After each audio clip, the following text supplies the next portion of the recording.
Welcome back, dear students. In my previous lecture, we have discussed about the origin of Western drama. Actually, हमने थोड़ा उल्टा किया. First, we have to discuss about Indian drama, and then we'll move to the Western drama. But previous lecture में हम लोगों ने discussion किया था Western drama के बारे में. Today, I am going to discuss about the origin of Indian drama. तो अगर हम इंडियन ड्रामा की बात करते हैं तो इंडियन ड्रामा में हमारे पास नाट्य शास्त्र है. एंड नाट्यशास्त्र जैसे हमारे पास 4 वेद हैं, ऋग्वेद, सामवेद, यजुर्वेद एंड अथर्ववेद. ये जो चारों वेद हैं, इन चारों वेद के समानांतर एक 5वां वेद है जिसका नाम है नाट्यशास्त्र.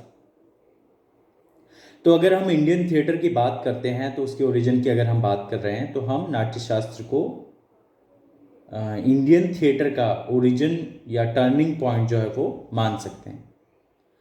तो it was the time of 200 BC to 200 AD, 200 BC before common era, है ना. तो नाट्य शास्त्र को लेकर, जैसे वेस्टर्न ड्रामा को लेकर भी एक मिथ है जो ग्रीक ड्रामा के बारे में मैंने अपने प्रीवियस लेक्चर में बताया था कि उनके जो गॉड थे, माइथोलॉजिकल जो स्टोरी है उसके पीछे ओरिजिन ऑफ वेस्टर्न ड्रामा में, ग्रीक में जो God of food and wine थे, डायनोसियस, उनकी पूजा या उनकी वर्शिप को लेके और फिर उसकी एक स्टोरी से वेस्टर्न ड्रामा का जो है शुरुआत होता है. ऐसे ही इंडियन ड्रामा या हमारे भारतीय रंगमंच की भी एक स्टोरी है, एक माइथोलॉजिकल स्टोरी है. तो त्रेता युग की बात है, अगर हम इसके ओरिजिन की बात करें तो त्रेता युग में जो लोग थे, जो अपर कास्ट के लोग थे, जो बड़े लोग थे, वो छोटे लोगों को दबा रहे थे या परेशान कर रहे थे. तो जो भी निचले स्तर के लोग थे उन सब ने त्रेता युग में भगवान से प्रार्थना की कि भगवान हमारे लिए आप कुछ कीजिए और हमारे मनोरंजन के लिए यहाँ कुछ भी नहीं है. तो इंद्रदेव ने उनकी बात सुनी और वो इंद्रदेव किसके पास गए? ब्रह्मा जी के पास गए. ब्रह्मा जी से कहा कि प्रभु आपने इनके लिए तो कुछ भी नहीं किया है. तो उस टाइम पर ब्रह्मा जी ने क्या किया, जो चारों वेद हैं, ऋग्वेद, सामवेद, यजुर्वेद एंड अथर्ववेद, इन चारों से एक वेद से स्क्रिप्ट लिया, ऋग्वेद से, सामवेद से संगीत लिया, यजुर्वेद से एक्टिंग ली एंड अथर्ववेद से उन्होंने रस लिया और इन चारों को कॉम्बिनेशन करके एक वेद बनाया, 5वां वेद, जिसका नाम है नाट्यशास्त्र.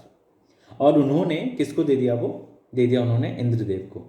एंड देन इंद्रदेव ने कहा कि भाई हम तो इतने सक्षम नहीं है कि ये एक बहुत पवित्र और एक महान चीज़ है, इसको हम सुरक्षित रख पाएँ या इसका हम यूटिलाइजेशन कर पाएँ. तो इंद्रदेव ने क्या किया कि ये भी एक मिथ है, ये कहीं पे बहुत साइंटिफिकली हम इसको वो नहीं प्रूफ नहीं कर सकते, बट चूँकि कई सारी किताबों में पढ़ने को मिलता है और सीनियर्स के थ्रू हम जानते हैं, या जो ओरिजिन की स्टोरी है वो यही है कि इंद्रदेव ने वो जो नाट्यशास्त्र है, वो नाट्यशास्त्र भरत मुनि को ला के दिया. अब भरत मुनि को लेके भी कई डिफरेंट थॉट्स हैं कि भरत मुनि जो हैं उनके 100 पुत्र थे जिनका नाम था भरत. एंड कहीं पर ऐसे सुनने को भी मिलता है कि भरत मुनि के 100 शिष्य थे जिनका नाम था भरत.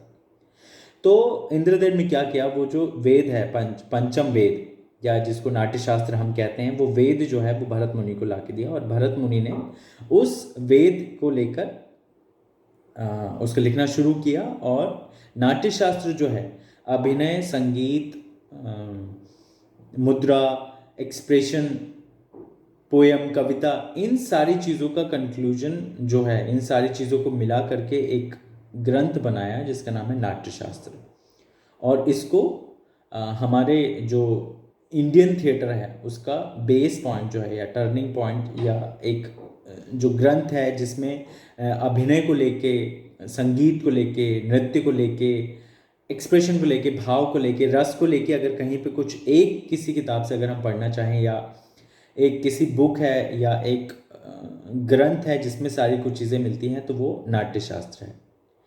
तो अगर हम ओरिजिन ऑफ इंडियन ड्रामा की बात करते हैं तो हम उसका टाइम पीरियड जो है वो 200 BC टू 280 200 AD मान सकते हैं. भरत मुनि ने नाट्यशास्त्र लिखा. भरत मुनि के 100 शिष्य थे या फिर कह सकते हैं 100 पुत्र थे जिनका नाम भी भरत था. और इन लोगों की मदद से, इन लोगों के साथ उन्होंने जो है नाट्यशास्त्र लिखा, उसमें जिसमें तकरीबन 36 चैप्टर्स हैं और हर चैप्टर में अलग अलग विधा के बारे में बारीकी से डिटेल्ड जो स्टडी है या केस स्टडी है वो सारा कुछ उसमें लिखा है। और वही नाट्यशास्त्र आज तक ऑल ओवर द वर्ल्ड, हम बहुत श्योरिटी से नहीं कह सकते हैं, बट 99.9% जो भी लोग रंगमंच करते हैं या एक्टिंग या अभिनय की चीज़ों को अप्लाई करते हैं, तो वो लोग नाट्यशास्त्र को ही अपना बेस मानकर उसके आगे उसको फॉलो करके और अपना जो भी नाट्य अभिनय है, नृत्य है या लेखन है या भाव है, रस है, उसके बारे में कुछ भी अगर केस स्टडी वगैरह उनको चाहिए होती है तो वो नाट्यशास्त्रिक जो पंचम वेद है उसका ही इस्तेमाल करते हैं। तो हमने आज जाना कि origin of Indian drama 200 BC to 200 AD में हुआ। भरत मुनि ने नाट्यशास्त्र लिखा। नाट्यशास्त्र में ऋग्वेद से नाटक या स्क्रिप्ट कह सकते हैं, सामवेद से संगीत सॉन्ग्स, अजुर्वेद से अभिनय या एक्टिंग, अथर्ववेद से रस या रसा, इन चारों को लेके एक हाइब्रिड एक पंचम वेद बनाया जिस वेद को नाट्यशास्त्र कहा जाता है।